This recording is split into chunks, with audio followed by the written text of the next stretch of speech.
Sujitha TV Telugu channel కి స్వాగతం. బక్రీద్ పండుగ సందర్భంగా బక్రీద్ శుభాకాంక్షలు తెలియజేశారు మాజీ 3వ డివిజన్ చైర్మన్ షేక్ బాషా. నెల్లూరు మున్సిపల్ కార్పొరేషన్ వివరాల్లోకి వెళ్తే నెల్లూరు నగరం బాలాజీనగర్ మసీద్ సెంటర్ నందు సోమవారం బక్రీద్ పండుగ సందర్భంగా జరిగిన కార్యక్రమంలో 15వ డివిజన్ మున్సిపల్ పారిశుద్ధ్య కార్మికులకు ఆయన బక్రీద్ కానుక కేజీ చికెన్ ప్యాకెట్లను 40 మందికి అందించారు. ఈ సందర్భంగా షేక్ బాషా మాట్లాడుతూ బక్రీద్ పండుగ త్యాగానికి, సేవకు ప్రతీకగా ప్రాముఖ్యమైందని, నెల్లూరు నగర ప్రజలందరూ భగవంతుని దయ వల్ల స్నేహ సౌభ్రాతృత్వంతో ఆనందదాయకంగా ఉండాలని కోరుకున్నారు. నిరంతరం ప్రజల సేవలో ఉండే 15వ డివిజన్ మున్సిపల్ పారిశుద్ధ్య కార్మికులు మధ్య బక్రీద్ సేవా కార్యక్రమం జరుపుకోవడం మనందరి అదృష్టమని ఆయన తెలిపారు. ఈ డివిజన్ పరిసర ప్రాంతాల్లో పనిచేసే 40 మంది పారిశుద్ధ్య కార్మికులకు కేజీ చికెన్ ప్యాకెట్లను అందజేశారు. ఈ కార్యక్రమంలో బాలాజీనగర్ 15వ డివిజన్ తెలుగుదేశం పార్టీ నాయకులు షేక్ షమీం, రాజా, తెలుగు యువత నాయకులు షేక్ ఫిరోజ్, మల్లికార్జున్, షేక్ ఖాదర్ బాషా, ఇస్మాయిల్, పలువురు ప్రముఖులు పాల్గొన్నారు.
జిల్లా తెలుగుదేశం పార్టీ ఘన విజయం సాధించింది.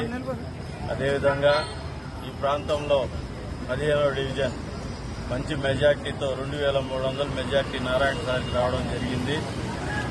అదేవిధంగా నారాయణ సార్ మంత్రిగా ప్రమాణ స్వీకారం చేయడం జరిగింది. రామనారాయణ రెడ్డి మంత్రిగా ప్రమాణ స్వీకారం చేశారు. చాలా సంతోషం. అదేవిధంగా ముఖ్యంగా ఈ ప్రాంత పారిశుద్ధ్యం కుటుంబ సభ్యులకి ప్రతి సంవత్సరం ఏదో గిఫ్ట్ ఇవ్వాలని చెప్పి మేము కోరుకొని ఉన్నాం. ఆ పద్ధతి ప్రకారంగా ఈ ప్రాంతంలో ఈరోజు 33 మందికి గిఫ్ట్లు ఇవ్వడం జరిగింది.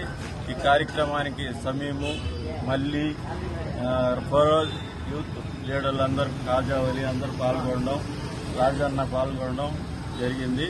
ఇంకా కూడా రాబోయే రంజాన్ కానీ బక్రీద్లకు కానీ మన వంతు సహాయ సహకారాలు అందరికీ అందిస్తామని చెప్పి ఈ ప్రాంత అభివృద్ధికి తోడ్పడతామని చెప్పి తెలియజేసుకుంటూ, ముఖ్యంగా బక్రీద్ శుభాకాంక్షలు తెలియజేస్తూ ముస్లిం సోదరులకి బక్రీద్ శుభాకాంక్షలు తెలియజేస్తున్నాం.